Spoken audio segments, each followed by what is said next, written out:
নমস্কার সকলকে। আপনাদের সঙ্গে আবার হাজির হয়েছে একটি গুরুত্বপূর্ণ আইনি তথ্য নিয়ে। জমি দখল নিয়ে সুপ্রিম কোর্টের একটি বড় সিদ্ধান্ত এসেছে বেশ কিছুদিন আগে।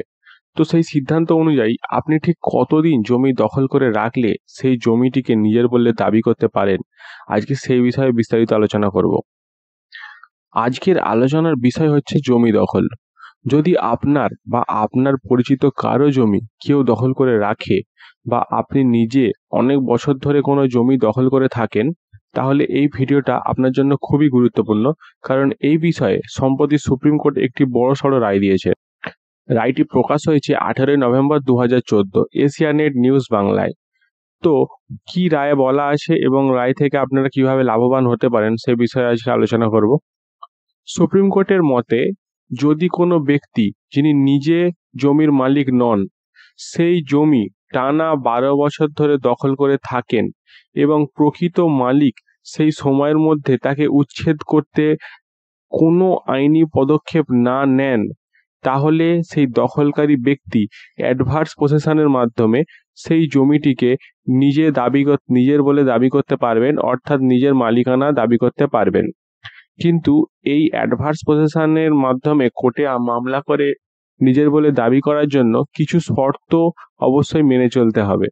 এই দাবির জন্য দখলকারীকে প্রমাণ করতে হবে যে তিনি দীর্ঘ সময় ধরে শান্তিপূর্ণভাবে ও খোলাখুলিভাবে জমিটি দখল করে রেখেছেন।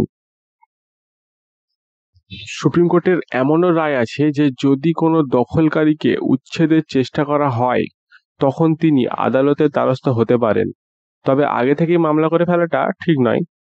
মানে যতক্ষণ না প্রকৃত মালিক এসে আপনাকে দখল থেকে সরানোর চেষ্টা করছে, ততক্ষণ আপনি নিজে গিয়ে আদালতে মামলা করতে পারবেন না।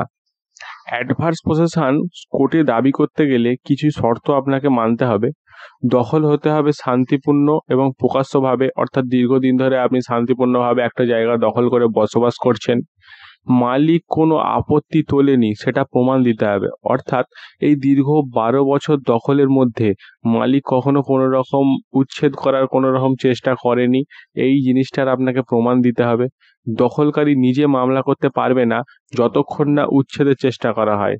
তো আপনি একজন দখলদারি হিসাবে নিজে থেকে গিয়েই মামলা করতে পারবেন না যে আমাকে উচ্ছেদ করছে। তো সুতরাং এই কটা শর্ত আপনাকে মানতে হবে অ্যাডভার্স পসেশনের সুবিধা নেওয়ার জন্য।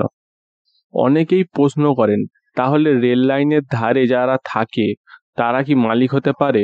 অর্থাৎ রেল লাইনের জমি দখল করে বা রেলের জমি দখল করে দীর্ঘদিন ধরে বসবাস করছেন, আর আপনাকে কেউ কোনো নোটিশ পাঠায়নি, তাহলে কি আপনি মালিক হতে পারবেন?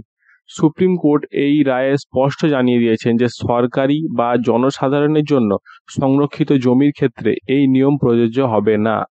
অর্থাৎ কোনো রকম সরকারি জমিতে আপনি এই অ্যাডভার্স পসেশন দাবি করতে পারবেন না। সেটা রেলওয়ের জমি, পার্ক, রাস্তা বা কোনো ঐতিহাসিক স্থান, এসব ক্ষেত্রে আপনি 12 বছর থাকলেও মালিকানা দাবি করতে পারবেন না। এবার যারা জমির প্রকৃত মালিক আছেন এবং হয়তো আপনার জমি কেউ দখল করে বসবাস করছে, তাদের জন্য কিছু পরামর্শ।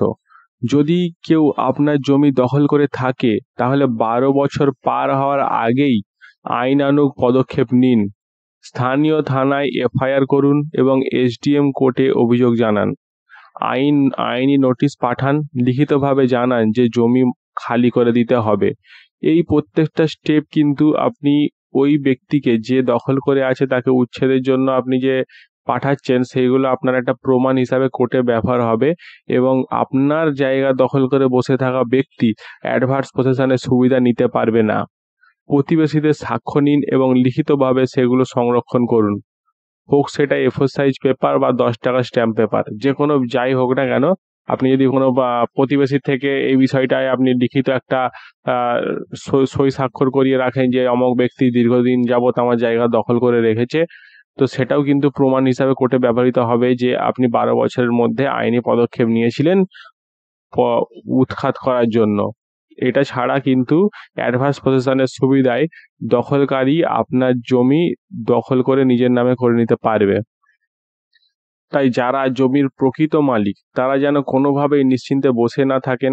12 বছর পার হয়ে গেলে দখলকারী কিন্তু আদালতে গিয়ে অ্যাডভার্স পসেশনের মামলা করে আপনার জমির মালিকানা নিয়ে নিতে পারে এখন পরিস্থিতি এড়াতে আগে থেকেই সতর্ক হন, প্রয়োজনীয় নথি ও প্রমাণ তৈরি করে রাখুন। এই ভিডিওটি যদি আপনাদের উপকারে আসে তাহলে অবশ্যই লাইক দিন, বন্ধুদের সাথে শেয়ার করুন এবং আইনি সম্পর্কিত আরও তথ্য পেতে আমার চ্যানেলটিকে সাবস্ক্রাইব করে রাখুন।